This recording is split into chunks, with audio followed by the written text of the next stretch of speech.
Previously on Sisters. We're here at the Palliser Hotel about to watch Tegan and Sydney Pierce eat. Show us what you're gonna eat. A butterball. A butterball. Ball of butter. And go. Ew!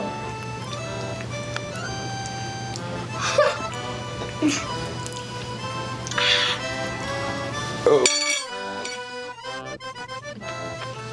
I couldn't do it. Couldn't do it. It cannot be done. What does it look like?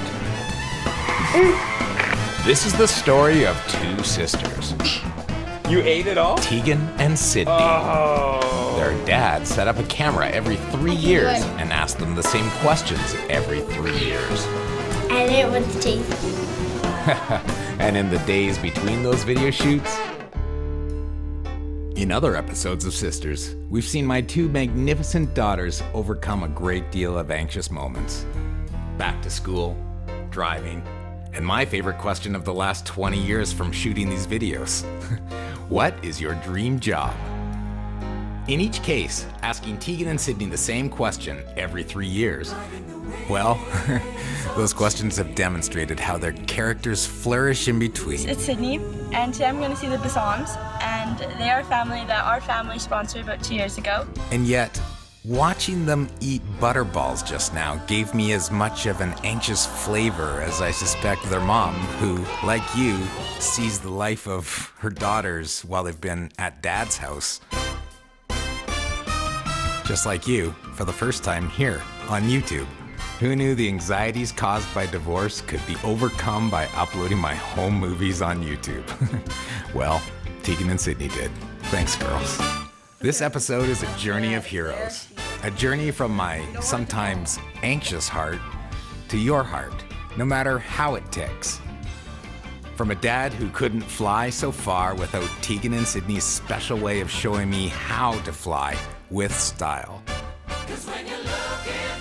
Oh, and Sydney says like and subscribe, but she said it much faster, of course. And I'm going to do that job because it's going to cost a lot of money to get all the machines and the things that they use to speed people's voices up. I'm just going to do it for them. And they're going to be like,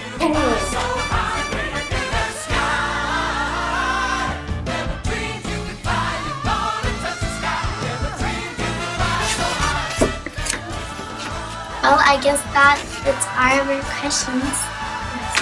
Well, I hope when I look back to this when I'm like 11 and I'm really tore this thing because I'm really bad at this, but I really like it and I want to see if it's true.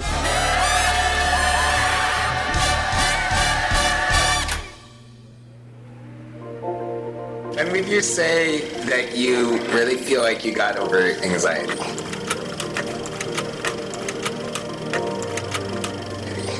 That you really got a grip on it.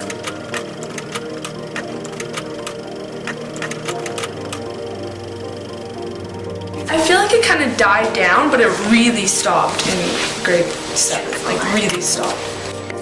Don't get attached to things before you know that it's actually going to happen.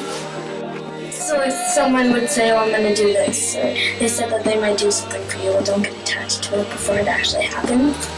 Or if you think you might get something special or something's going to happen because you've heard rumors about it, don't actually get attached to it before you know it's real.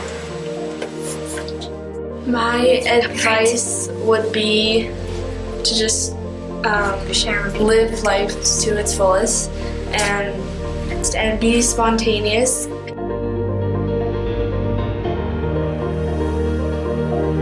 Care more about others instead of just yourself all the time, and also to see more good than bad, but also there's a lot of bad, so try to make more good.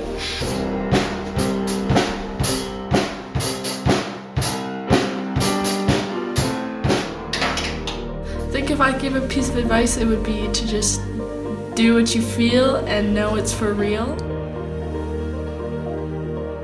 If you want to do something, like, you should just do it, and you shouldn't be worried about what other people are doing. And maybe, you know, it's hard because you're like, oh, I thought this was the right thing, or like, I thought this was the right thing to do, but it's like, at the end of the day, you should just choose what makes you happy, even if it might not be what other people think is right for them. It might be right for you. But I heard this advice from someone else who really inspired me, and their advice for life was to love, be loved, and be vulnerable. Wait, no. I'm right here. Mommy! I love you. Getting off the train for the first Love you. time in a day. I'm in the staff lounge, being bad. As we start to go back, remember the ones who just worked so hard to keep us safe and loved. No matter how old or young, after all, they're someone's kid too. That is awesome.